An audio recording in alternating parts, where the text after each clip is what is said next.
बताया गया कि कर्नाटक सरकार धार्मिक अल्पसंख्यकों को टैक्सी, ऑटो और मालवाहक गाड़ियां खरीदने के लिए 50% की वो सब्सिडी प्रदान कर रही है। बता दें कि स्वावलंबी साथी योजना पिछले महीने कर्नाटक सरकार के आवास एवं अल्पसंख्यक कल्याण मंत्री जमीर अहमद खान ने शुरू की थी।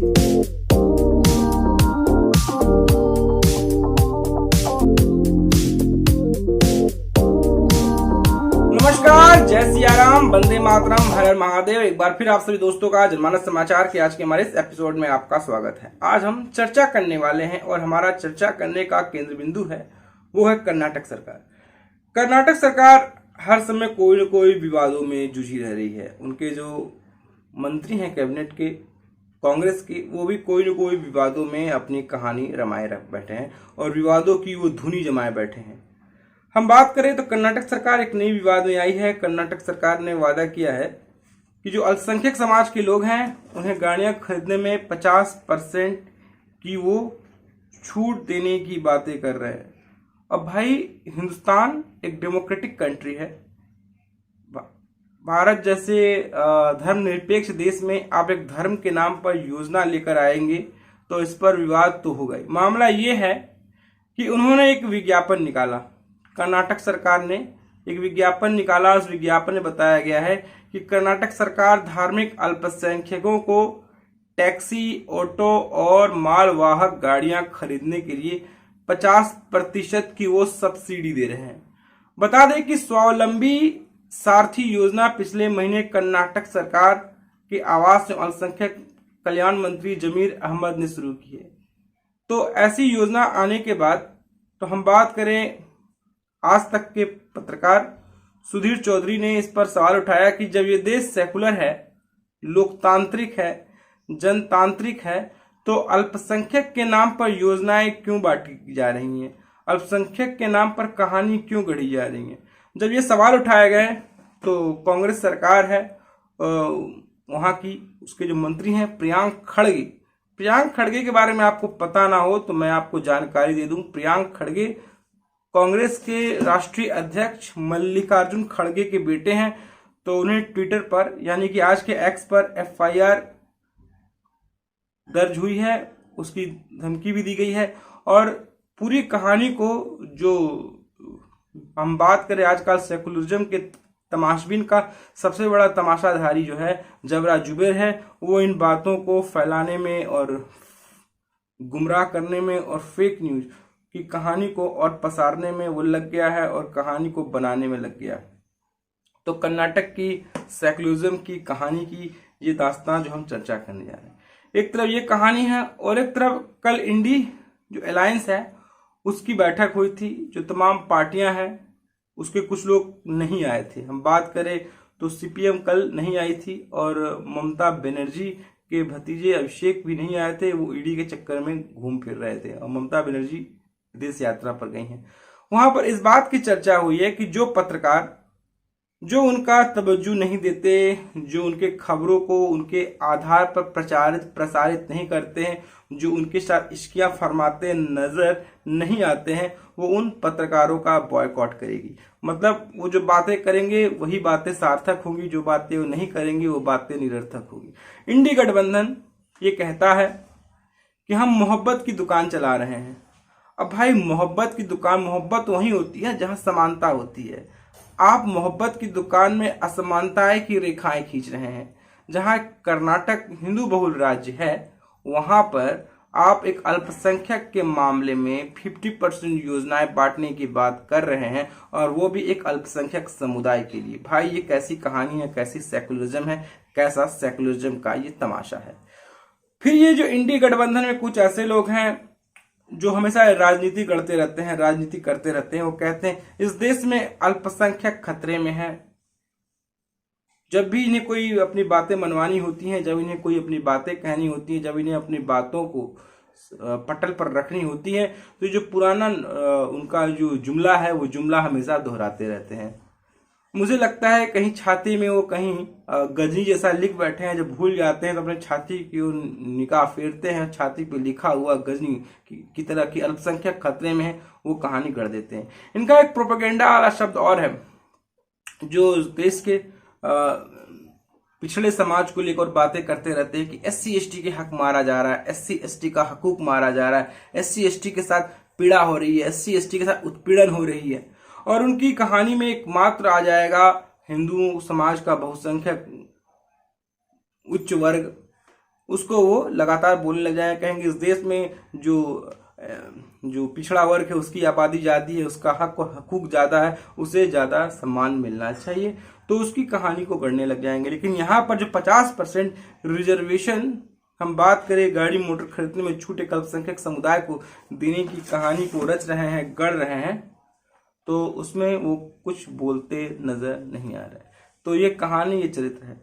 देखो भाई, कहानी शुरू कहाँ से होती है, कहानी का चरित्र का आगाज कहाँ से होता है। देखिए, कर्नाटक की सरकार जो है वो रोज नए नए विवाद को तो थाम ही रही है, रोज रोज नए नए विवाद को तो गढ़ ही रही है। उनके विवाद की कहानी की साफ साफ जायका हर रोज नजर आ ही रहा है, और वो तुष्टीकरण की रोज कहानी गढ़ती है।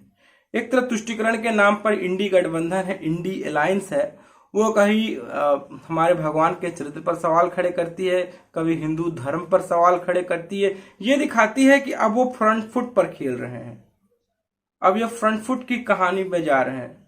हिंदू समाज को गरियाते हैं, भारत के हिंदू देवी देवताओं को गरियाते हैं, हमारे सनातन धर्म को वो डेंगू मलेरिया चिकनगुनिया तक कह देते हैं, हमारे सनातन धर्म के समूल विनाश की बात करते हैं। और हाँ, तुष्टीकरण की राजनीति हो, तुष्टीकरण का जो वोट बैंक है, उसके लिए तुष्टीकरण में कोई समझौता करते नजर नहीं आते।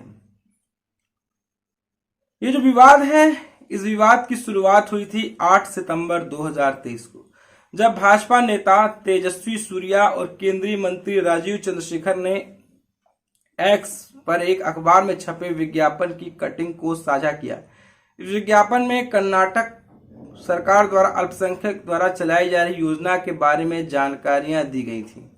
इस विज्ञापन को देखकर यह लगता है इसे सरकार ने नहीं बल्कि किसी AR रहीम ट्रस्ट नाम के किसी निजी संगठन की ओर से दिया गया था। इसे कर्नाटक अल्पसंख्यक विभाग निगम लिमिटेड की ओर से जारी किया गया था। इस विज्ञापन को लेकर ही कर्नाटक की कांग्रेस सरकार सवालों के घेरे में आ गई। केंद्रीय मंत्री राजीव चंद्रशेखर द्वारा साझा किए गए विज्ञापन में बताया गया कि कर्नाटक सरकार धार्मिक अल्पसंख्यकों को टैक्सी, ऑटो और मालवाहक गाड़ियां खरीदने के लिए 50% की वो सब्सिडी प्रदान कर रही है। बता दें कि स्वावलंबी साथी योजना पिछले महीने कर्नाटक सरकार के आवास एवं अल्पसंख्यक कल्याण मंत्री जमीर अहमद खान ने शुरू की थी। केंद्रीय मंत्री राजीव चंद्रशेखर ने कहा कि यह योजना विशेष रूप से गैर हिंदुओं के लिए है, यहां तक कि आर्थिक रूप से गरीब हिंदू समुदायों को भी इससे बाहर रखा गया है। मंत्री ने इसे खुलेआम भेदभाव और संविधान के आर्टिकल 14 का सरासर उल्लंघन बताया है। चंद्रशेखर ने कहा कि इसी पार्टी के नेता विदेश जाकर देश के संविधान के खतरे होने की बात करते रहते हैं, वो पीड़ित होते रहते हैं, बोलते रहते हैं कि देश में संविधान खतरे में है, देश की संविधान की मर्यादा को नरेंद्र मोदी सरकार द्वारा उल्लंघन किया जा रहा है। ये उनका ही राज्य है कर्नाटक, हाल फिलहाल में ही जीते हैं, 2-3 महीने हो रहे हैं, और यहाँ पर अगर आर्टिकल 14 का किस तरह से गला घोटा जा रहा है, इस पर ये बात नहीं करेंगे। तुष्टीकरण भी बड़ी चीज है, वोट पाने के लिए बंदा कुछ ना कुछ तो करता है, उसके लिए ये करते नजर आ रहे हैं। शायद इसके लिए सेकुलरिज्म जमात है, सेकुलरिज्म के जो उपासक है, सेकुलरिज्म का जो कीड़ा काटे रहता है जिन्हें, शायद वो इस पर बात नहीं करेंगे। वोट बैंक का सवाल है भाई, क्यों करे? पहले जब सत्ता में थे तो मलाई मारने को मिलता था, अब खैराती यूट्यूब पर आकर बैठे हुए हैं मेरी तरह, तो क्यों बोलेंगे वो? उन्होंने इसे राज्य की प्रायोजित धर्मांतरण प्रलोभन कहा। उन्होंने इस योजना को कर्नाटक में राहुल गांधी की कांग्रेस द्वारा कुछ समुदायों को रिश्वत देने की बेशर्म नीति और तुष्टीकरण की राजनीति का उदाहरण भी बताया है। चंद्रशेखर ने कहा कि सभी कनाडियों के लिए निर्धारित सार्वजनिक संसाधनों का उपयोग करके एक समुदाय को बेशर्मी से रिश्वत देकर भेदभाव और संविधान की धारा 14 का उल्लंघन किया जा रहा है। धर्मांतरण के लिए राज्य प्रायोजित प्रलोभन है। ये यूपीए इंडी अलायंस के वंशवादियों की तुष्टीकरण और भ्रष्ट राजनीति है। इस तरह की बातें उन्होंने की है। हम 8 सितंबर को ले लें, 8 सितंबर को एक चैनल है ऑल्ट न्यूज के सह संस्थापक जबरा जुबेर ने राजीव चंद्रशेखर और तेजस्वी सूर्या की पोस्ट को फैक्ट चेक करने की कोशिश की। यहाँ ध्यान देने की बात जरूरी यह है कि ऑल्ट न्यूज का मोहम्मद जुबैर ऑफिशियली खबरों के फैक्ट चेक के लिए कर्नाटक सरकार के साथ साझेदारी की भूमिका में खड़ा है। यह जानकारी कर्नाटक सरकार के मंत्री प्रियांक खड़गे दे चुके हैं। मोहम्मद जुबैर ने राजीव चंद्रशेखर और तेजस्वी सूर्या के पोस्ट का फैक्ट चेक करने के चक्कर में कुछ दावे भी किए हैं, जिसमें जुबैर ने दावा किया कि दोनों नेता इस योजना का सांप्रदायिकरण कर रहे हैं और ये योजना SC/ST के लिए उपलब्ध है। दूसरा, इस योजना में SC/ST को 75% या अधिकतम 4 लाख तक की सब्सिडी राशि मिल रही है। तीसरा, अल्पसंख्यक 50% या अधिकतम 3 लाख तक की सब्सिडी देने के लिए पात्र है। भाजपा के तहत भी ऐसी ही योजनाएं चली थी, इसलिए चंद्रशेखर और सूर्या गलत सूचना फैला रहे हैं। मुझे लगता है आजकल ये जबरा जुबैर कांग्रेस की ही पाले में बैटिंग करता नजर आ रहा है। चूंकि जुबैर को अपने हिसाब से तथ्यों को तोड़ना मरोड़ना पेश करने और अपना एजेंडा चलाने की पुरानी आदतें में शुमार है, उसने इस मामले में भी ऐसा ही किया। उसने अपनी बात साबित करने के लिए 2 स्क्रीनशॉट शेयर किए हैं। जुबैर ने डिस्ट्रिक्ट इन्फो वेबसाइट के स्क्रीनशॉट को आधिकारिक जानकारी के तौर पर साझा किया, जबकि वेबसाइट निजी है जिसका सरकार से कोई लेना देना ही नहीं है। जुबैर ने जिस आर्टिकल का इस्तेमाल अपने फैक्ट चेक में किया वो 19 अगस्त 2023 को पब्लिश हुआ था। कर्नाटक सरकार के सत्ता में आने के बाद ये अलग बात है कि उस दिन उस वेबसाइट के एक्स हैंडलर एयर फायर और इंडक्शन पर इस्तेमाल होने वाले बर्तनों के विज्ञापन और अमेजोन के लिए लिंक पोस्ट कर रहा था। उस वेबसाइट के सोशल मीडिया पर महिलाओं के कपड़े और जूतों से जुड़े लिंक भी पोस्ट किए जाते हैं। डिस्ट्रिक्ट इन्फो के सोशल मीडिया हैंडल पर अमेजन ने सामानों की मार्केटिंग है। वैसे वेबसाइट देखने में बिल्कुल साफ है कि वो कोई भरोसेमंद वेबसाइट तो नहीं है जिसका इस्तेमाल फैक्ट चेक में किया जाए। हालांकि जो जानकारी वेबसाइट पर है वो पूरी तरह से गलत भी नहीं है। कांग्रेस सरकार के बजट के अनुसार हम बात करें तो वास्तव में इस योजना को घोषणा सरकार ने की थी। हालांकि महत्वपूर्ण बात यह है कि उक्त वेबसाइट और मोहम्मद जुबैर ने शायद जानबूझकर पूरी बात नहीं रखी और पाठकों को ये बात करने के लिए कि क्या सही है उन्हीं पर छोड़ दिया जाए। जुबैर ने इन बातों को पाठकों के विवेक पर छोड़ा। जब कोई व्यक्ति स्वावलंबी साथी योजना के बारे में सर्च करता है तो KMD कर्नाटक अल्पसंख्यक विभाग की आधिकारिक वेबसाइट पहुंचता है। इस सरकारी वेबसाइट पर इस योजना के बारे में जानकारी दी गई है, ये सिर्फ अल्पसंख्यकों के लिए है। कर्नाटक सरकार की आधिकारिक वेबसाइट पर योजना के बारे में हम बात करें तो उसकी जानकारी है में हमने समाज कल्याण विभाग की वेबसाइट को देखा तो जानने की कोशिश क्या ये योजना SC/ST वर्ग के लिए भी चल रही है जैसा कि कर्नाटक सरकार ने अपने बजट में घोषणा की थी। उस वेबसाइट पर स्वावलंबी साथी योजना नाम की कोई योजना नहीं दिखी और न ही इसके लिए आवेदन करने की कोई जगह मिली। समाज कल्याण विभाग से बताया गया है कि इस योजना का लाभ सिर्फ अल्पसंख्यक समुदाय के लोगों को ही मिलेगा। SC/ST समुदाय के लोगों को इसका किसी प्रकार का कोई भी फायदा उनको मिलता नजर नहीं आ रहा। इससे उन्हें किसी भी प्रकार की कोई फायदा नहीं आ रहा है, इससे उन्हें किसी प्रकार का लाभ होता नजर नहीं आ रहा है। ये कहानी यहाँ पर साफ साफ देखने और सुनने को मिल रही है। ये कहानी यहाँ पर साफ साफ हमें प्रतीत होती नजर आ रही है।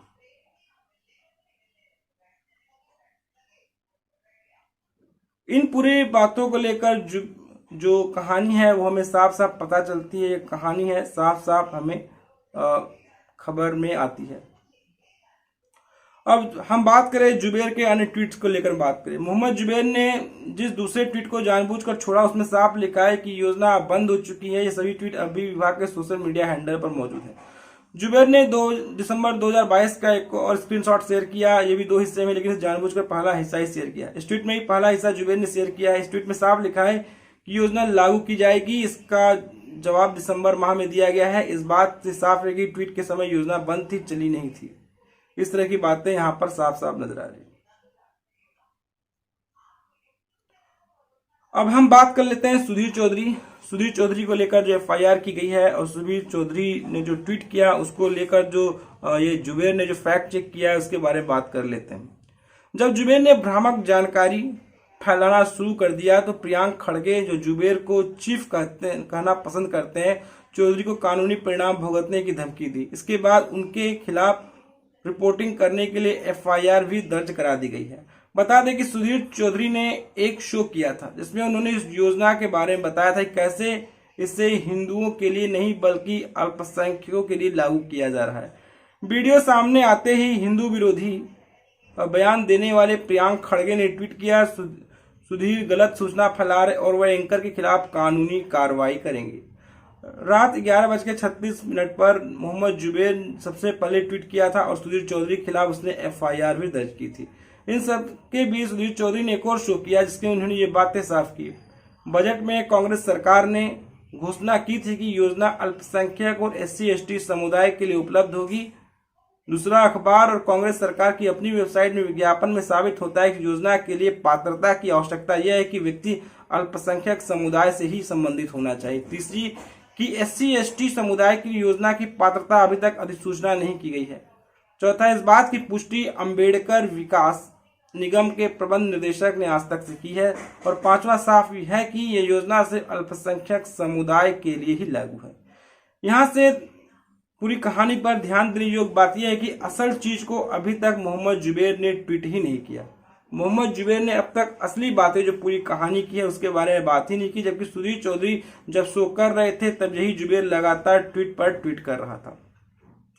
ये स्वयं घोषित फैक्ट चेकर जुबैर ने इस मामले में अपनी पूरी क्षमता से साथ काम नहीं किया। सच्चाई ये कि उसका हकीकत से कोई लेना देना नहीं है। उसका काम है एजेंडा फैलाना, भ्रम पैदा करना। इस पूरे मामले में आगे चलकर संभव है कि कर्नाटक सरकार अपनी घोषणा पर अमल करते हुए SC/ST वर्ग के लिए योजना को अधिसूचित कर दे, लेकिन अभी तय यही है कि योजना से अल्पसंख्यक समुदाय के लिए ही लागू है। इससे साफ है कि इस मामले में सुधीर चौधरी हो या अन्य मीडिया हाउस, उन्होंने कोई फेक न्यूज नहीं फैलाया है। फिर भी कर्नाटक सरकार ने सच्चाई को स्वीकार करने की जगह उनके खिलाफ एफआईआर दर्ज करने जैसी कार्रवाई की है। चूंकि कर्नाटक सरकार की योजना अगर SC/ST वर्ग के लिए लागू होती है तो इसका नोटिफिकेशन सार्वजनिक करते, न कि जुबैर को फर्जी फैक्ट चेक की आड़ में सुधीर चौधरी पर एफआईआर दर्ज कराते। ऐसे में ये साफ है कि सुधीर चौधरी पर एफआईआर सिर्फ इसलिए की गई है, अगर कोई सच्चाई बताने का प्रयास करेगा उसे कर्नाटक की कांग्रेस सरकार असलियत बाहर आ जाएगी तो बच नहीं पाएगी। उनके खिलाफ एफआईआर दर्ज की जाएगी और उन्हें प्रताड़ित भी किया जाएगा। ये कहानी यहाँ पर साफ साफ प्रतीत होती नजर आ रही। तो ये कहानी और चाल और चेहरा है वो कर्नाटक सरकार का धीरे धीरे यहाँ पर एक्सपोज होता नजर आता है। अब इंडी गठबंधन में ये भी डिसाइड किया गया है, मैं जो शुरुआत में मैंने बात की कि जो पत्रकार इन्हें पसंद नहीं आते हैं, जो पत्रकार इनसे सवाल पूछते हैं, जो पत्रकार इन पर सवाल गढ़ते हैं, तो उनको ये बहिष्कार करेंगे।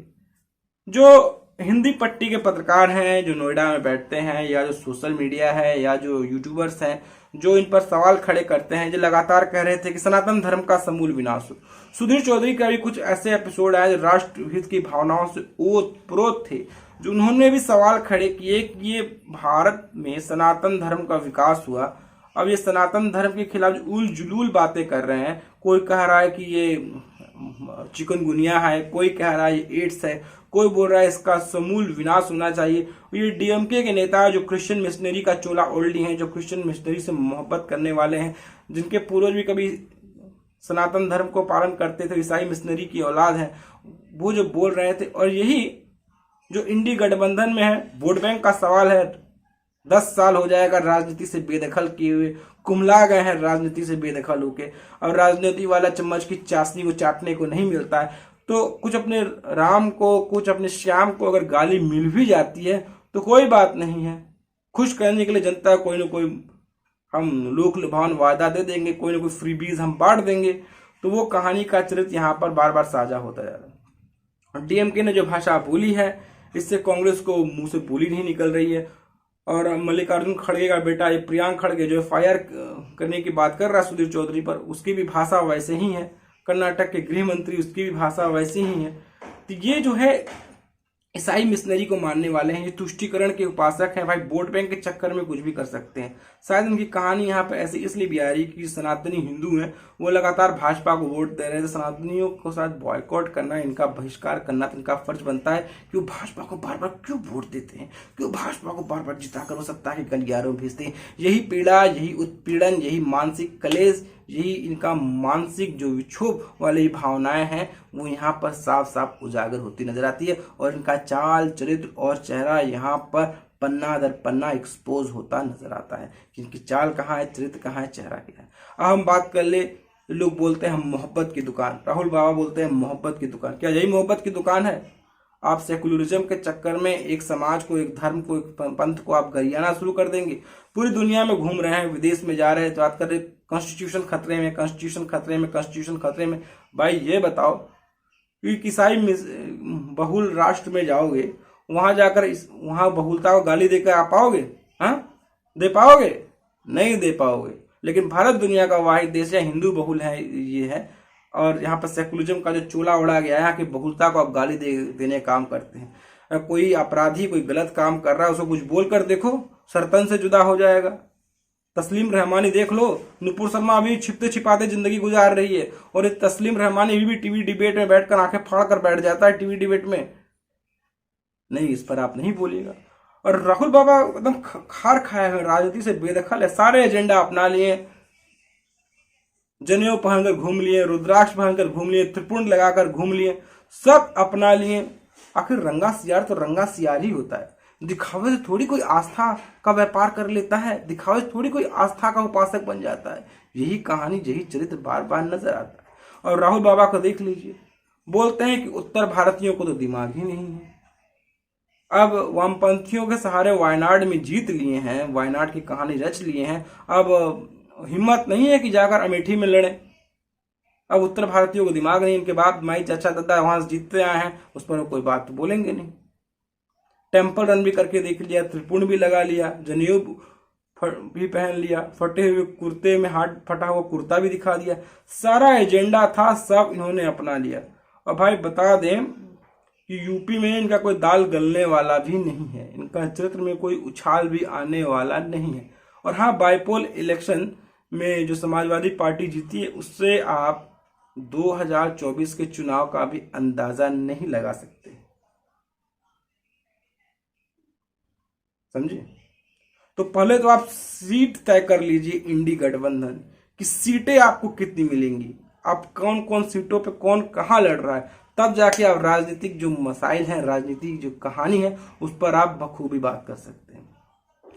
तो दोस्तों, आपको हमारी कहानी कैसी लगी, आपको हमारा एपिसोड कैसा लगा, आपको हमारी चर्चा कैसी लगी, आपने जरूर बताया। दोस्तों, आपसे गुजारिश है, निवेदन है कि आप हमारे चैनल को लाइक करें, शेयर करें, सब्सक्राइब करें। अगर आपके पास हमारे लिए कोई सुझाव हो तो आप हमें सुझाव दे सकते हैं। तो फिर हाजिर होंगे एक नई कहानी के साथ, नए एपिसोड के साथ, नई चर्चा के साथ और राष्ट्रवाद की एक नई कहानी के साथ। तब तक के लिए याद दीजिए, नमस्कार, जय सिया राम, वंदे मातरम। और हाँ, चैनल को लाइक शेयर सब्सक्राइब जरूर करिएगा। फिर मिलेंगे। जय सिया राम।